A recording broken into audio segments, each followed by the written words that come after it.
De partie civile, on a le sentiment qu'il y a une frustration, que la vérité n'a pas été dite durant ce procès. C'est donc votre sentiment?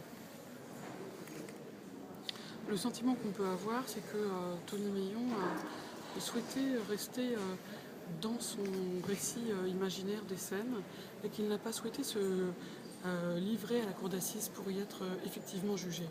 Donc du côté des parties civiles, bien évidemment, le regret que Tony Meillon n'ait pas franchi ce cap de se soumettre à la cour d'assises.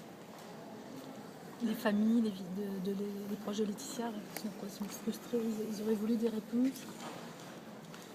Je pense qu'un procès de cour d'assises est toujours intense, fort, et que les parties civiles restent dans une situation de frustration s'ils entendent des mots de l'accusé qui sont à la mesure de leur chagrin.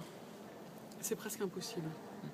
Tony Meillon est verrouillé dans un positionnement qui l'empêche de rester perméable au chagrin des victimes. Vous l'avez regardé droit dans les yeux, vous lui avez posé des questions, il n'a jamais baissé les yeux. Tony Meillon est un accusé extrêmement énergique, extrêmement combatif, extrêmement fort dans sa solitude, et il a cette capacité à tenir le regard.